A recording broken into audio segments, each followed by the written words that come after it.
Your journey with SVP. Pawan, as Sandeep is involved with Srujna, is an NGO that University of Bombay chapter of SVP, and they have done some fabulous work. The journey of Srujna from almost nothing to what they are today is fabulous. So Sandeep will take us to the involvement, how they did the magic or whatever that is called, and yeah, Sandeep. So a little bit about yourself and then about your journey with SVP. So thanks, Gaurav, and lovely to see you, Raju and Pawan. Thank you for Thank joining. you. Thank you. Thank you. So let me take about 5 minutes and give you my background, and and then talk about what I'm really up to. But there's a context to why I am a VP and what I'm doing, what I am. So you'll then probably appreciate the context. So the story is, and a bit of a repeat for both Anjana and Natasha. I think they're familiar with part of the story.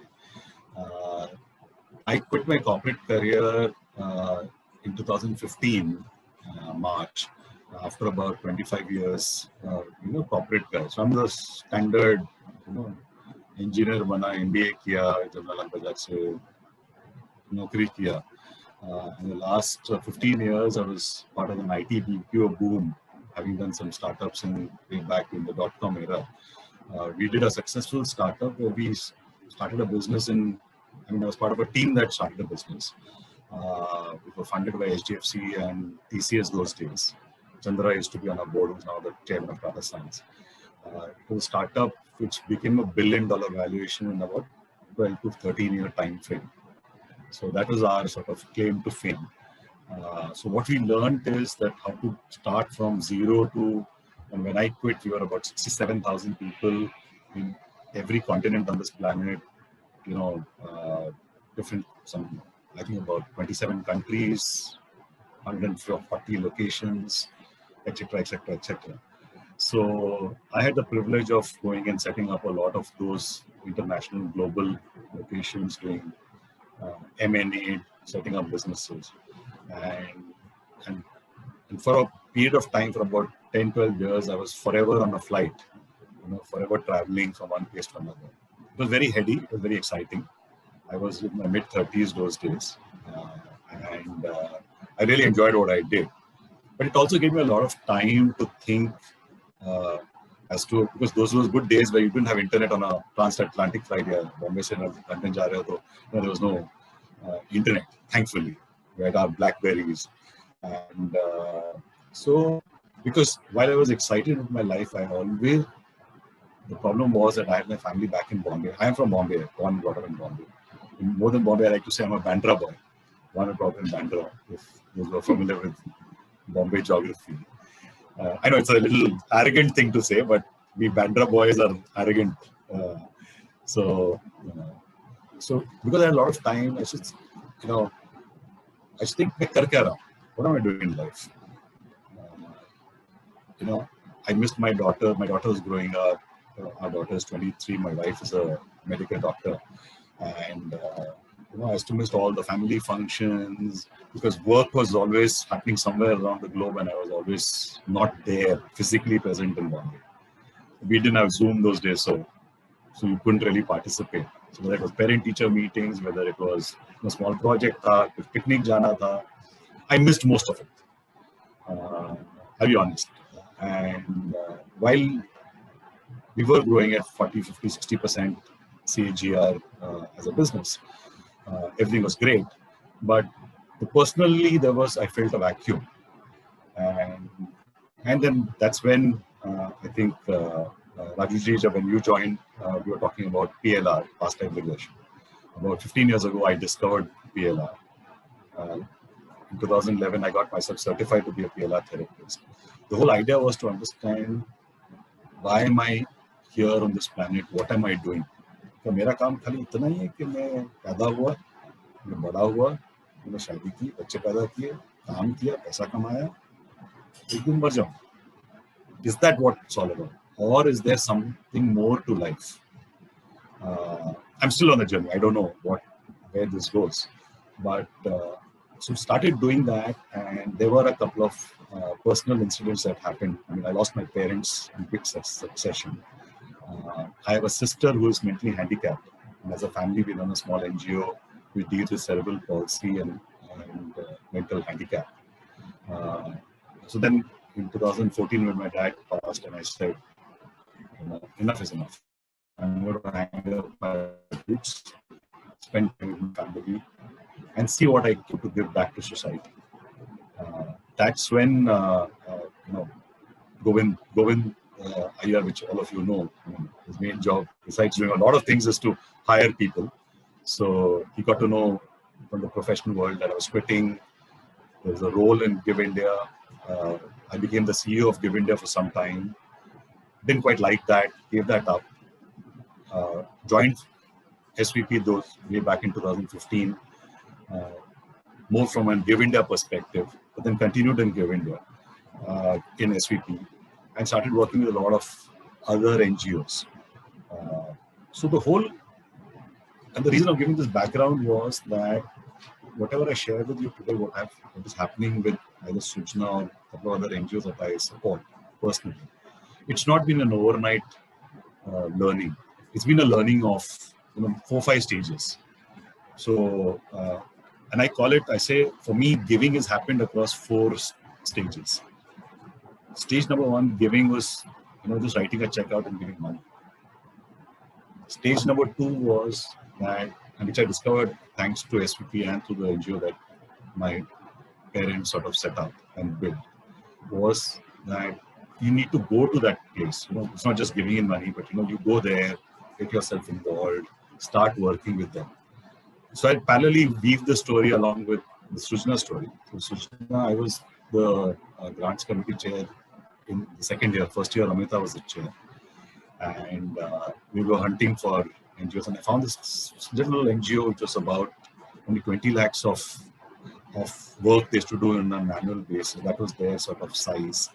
And it was started by 2 young girls, graduates from NMIMS, who had done their graduation in social science. And they wanted to make an impact in women empowerment. And I thought that was a great idea that they were doing. Of course, they had lots of very idealistic thinking. They want to do a lot of things, but experience nahi tha. So we said it's a good fit. We can come in as SVP, give them a lot of guidance from our experience. They're energetic. They have all the passion, and they can build. So let's see how the journey goes. So as I said, the first step was to write a checkout, which is the easy part. Second step was I started going to those centers there, and that time Srujna was I think impacting about 200, 300 women, and this is 2016-17 era. Today Srujna impacts about 9,000 women. So I'm just giving you sort of the scale, the movement that's happened. So I used to go there to the communities where there was work, and obviously when you went there, you spoke to the women. Acha kya karte hain?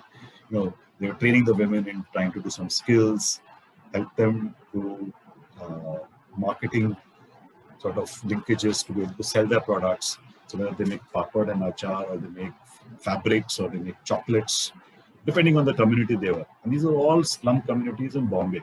So it's predominantly Bombay-based NGO. So obviously one sat there and said, "Acha, to aap log kaise karte ho?" The typical thought, because the mind that I have been trained over the years has been very business-wise. Acha, you spend so much time, so much money. What is the return on investment that you have got? What is the benefit you're getting? So the mind starts thinking in terms of ROI, in terms of impact, in terms of a lot of things. So that I call this the third stage. So the first stage is giving money, giving in form of money. Second is giving in form of action. The third is giving in form of what I call the cognitive ability. So your intelligence starts playing in, and you want to share, you want to give your intelligence. But quickly, what I realized is, and my other partner, SVP partner, Jagdish Acharya, some of you may know him, and we used to talk and we say, "अरे हम लोग तुमको बहुत ज़्यादा ज्ञान देने लगे, बहुत आसान है, हम आते हैं महीने में एक बार 2 घंटे उनके साथ बैठते हैं, उनको बहुत ज्ञान दे देते हैं." Okay, and it is easy for us because we come from backgrounds of large organizations where we have a lot of money, a lot of manpower, a lot of experience. And if we made mistakes, once in 3 months the board would come and shout at us, but not every day. Here they were dealing on the ground with practical issues. Things like, I remember the first time I went there, and I accept my own learning was, I said, hey, तुम्हारे पास HR manager क्यों नहीं है? And they said, so we can't afford an HR person. We don't have HR policies. They were a team of some 8-10 people. Where are they going to get an HR person from? Where are they going to get an accountant from? So everyone started scampering, and they would do what they needed to do. Then we used to tell them, okay, you should have a 5-year vision, you should have a business plan. All that is fine. But the ability first to understand the ground reality in the context they are working, it took a lot of time, and it took a lot of engagement. That has been one of my biggest levels. And for me, the fourth level was, while we made sure money came in, we made sure we did action, we were there whenever they wanted us, we gave our intelligence, our experience to them. The fourth was, and which for me personally helped because of a lot of my PLR training, was to be able to connect with the NGO at a very emotional level. Show a lot of empathy, compassion. I remember I used to sit there I sat there with one of the ladies, and they made a little lunch for us. हम उनके घर में बैठ के 10 by 10 का घर था, वहाँ बैठ के हमने खाना खाया, और उस लेडी ने हमें कहा कि सर मुझे बहुत खुशी है, आपने बहुत अच्छा काम किया, मतलब आपको क्या फायदा हुआ है? सर मैं थोड़ा अभी इंग्लिश बोलने लगी, मैं अभी फोन पे इंग्लिश वाला फोन में इस्तेमाल करती हूँ. Of course she was talking Marathi, and she said that I feel very proud that I can tell my children that I know English. My husband looks at me in a very different perspective. And the aha moment for me was that when this lady said, she said, आपको पता है मेरे बाजू वाली में ना उसका मर्द रोज आके दारू पी के आके उसको मारता है. एक दिन मैं और दूसरी बाजू वाली सब मिल के खड़े हुए और बोले आज हम उसको मारेंगे, हम देखते हैं कैसे. आज वो मेरे साथ, they make laddus to sell laddus, and some 8-10 of them make laddus and sell. She said वो आज 2000 रुपया महीना कमाती है, घर पे रहती है, बट उसका मर्द आज उसको आके हाथ नहीं लगा सकता. For me, that was the aha moment. So that is empowerment, where a lady could stand up. It is also because, I come from a background, I speak for myself, I'm saying, and I know I speak for all of us here. We come from backgrounds where we respect our women, we give them the right opportunities, we give them a platform. But still, as of today, what shocked me was sitting in Bombay, in the slum area, the kind of things, I'm just giving you a very, very small flavor, what was happening. And we have to then, as donors, as partners, not just think of it as money, not just think of it as a business, not just think of what impact we think we understand. The impact was far deeper and far subtle, very, very subtle level. I could never imagine the impact because she said, I know some English. In my mind, because for us, SVP as a chapter, Mumbai chapter, we are about livelihood. So livelihood किधर है? हम कितना कमाते हैं? आप बस 2000 रुपया कमाते हैं. But it was not about 2000 rupees alone. It was about the whole thing. So I wanted to first give you a nutshell of. So that was my journey with Srujna. Of course, we spent about 3 years with Srujna. Srujna is no longer a beneficiary of Mumbai chapter. They are now a beneficiary of Delhi chapter. Right, Natasha? But I personally still support them. It's a privilege for me to still mentor Jyotika and Vaishali, who's no longer there. She's taken a back seat, but Jyotika, who runs it, they do a fantastic job. But what I've learned in the process is that these small NGOs need to be handled like little children. You know, uh, it's like my 23-year-old daughter today tells me, "Dad, you don't know anything. You're old. You're old school. You don't understand." But when she was 2 years old, she looked at me for everything. So it was up to me how I helped mold her thinking, her personality, etc., etc., etc. So, so, so at Mumbai, we very, very believe very strongly that whether it's a startup or whether it's your child, we are in that phase where we are not angel investors, but we're probably angel investors ke baad one level above, but we're still not private equity, we are still not venture capitalists. We are still in that phase where we take the NGO from that one to another.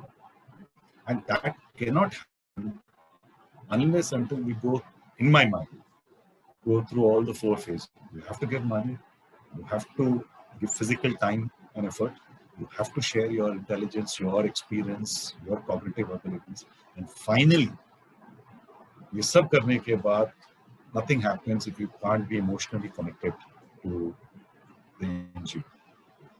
That has been my life. You connect with them, you connect with the beneficiaries, you understand their pain. A very different set of ideas come out. The regular things just go out of the window. Also, one of the things I learned, in my career and I worked a lot with the Britishers because a lot of my business was in the UK, and they used a term called, they say when things don't go fast, they say it's like watching paint dry. So takia kalam hai. One of my clients it's like Sandeep, you guys work as if it's watching paint dry. They are so slow. So, and I apply it here. I said, with NGO, you need the patience to be able to watch the paint dry. Things will happen, but things happen in a much more slow fashion. I mean, I came from a background where I was looking at 40-60% growth rates on a year-on-year basis. This is nowhere there. But if you have fun or dil se karenge, it at least gave me a lot of satisfaction. It continues to give me a lot of satisfaction to see that we're progressing slowly, but it's real progress. I just want to pause here because I know I've